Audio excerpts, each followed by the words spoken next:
大家好，歡迎返嚟我嘅 channel， 我係啫喱。咁我哋都市人啦，生活節奏非常之快啦，經常都會捱夜啊、OT 啊咁樣。但係咧，久而久之就會令到我哋嘅心火盛啦，同埋肝火旺啦。即係話咧，我哋成日會覺得個人好猛整啦，喉嚨痛啦、眼乾啦，甚至乎係經常失眠嘅症狀噶喎。咁今日咧，我就會用羊肚菌啦嚟同大家分享一款清心火、降肝火、解肝毒，同埋咧對失眠啊、多夢啊有非常之好嘅食療效果嘅湯水啦。羊肚菌咧，我就比較中意揀一啲去咗定嘅，同埋咧尖頂嘅，咁佢皺褶咧比較密嘅，顏色比較深嘅羊肚菌咯。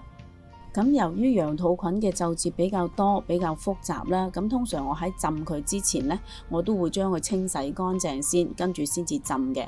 因為浸完羊肚菌嘅水呢，我係唔會倒咗佢嘅，我係會拎翻嚟一齊煲湯嘅。咁我呢度呢，用咗大概50個 gram 左右啦。我要用嘅另外一個功效非常之強大嘅法寶呢，就係呢個天山雪蓮啦。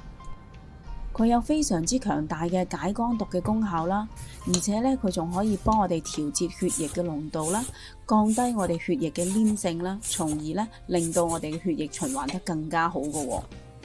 咁我呢度咧就用咗2條嘅天山雪蓮啦，大概係800個 gram 左右啦。你哋今日好嘛？留言話我知你哋今晚想飲咩湯呢？祝你哋有開心愉快嘅一日。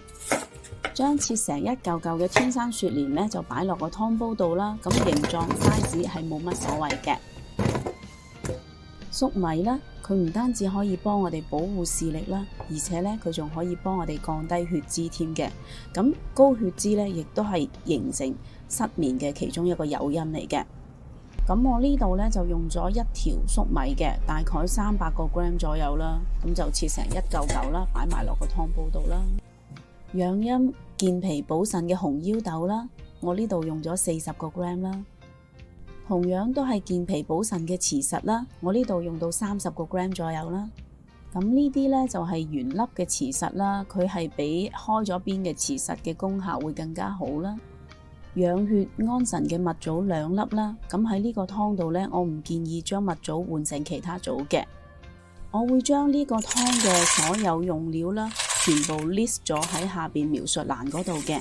咁如果你哋煲呢個湯嘅時候呢，就可以打開個描述欄睇啦，咁就可以一目了然啦。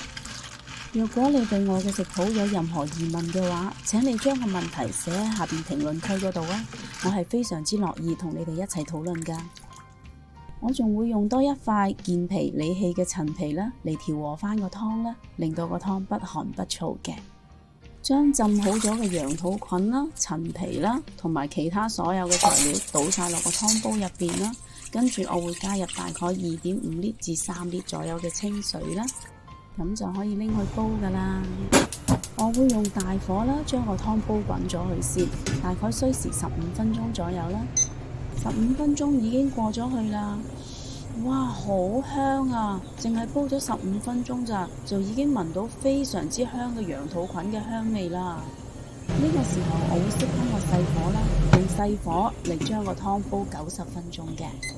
一眨眼90分鐘就已經過咗去啦。哇！一打開個蓋就一陣羊肚菌嘅香味撲鼻而嚟，好香啊！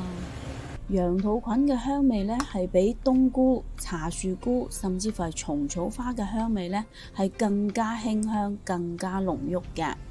而羊肚菌嘅口感呢，就係爽嘅，即使係煲咗湯之後嘅羊肚菌都係爽嘅，唔會腍啤啤噶。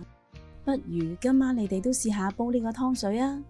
若果你都中意我嘅食譜，請你俾 like 同埋留言話我知啦。記得訂閱我嘅 channel。順便撳埋隔籬個鐘仔啊！多謝晒你哋嘅收睇，我哋下一個食譜再見啦，拜拜。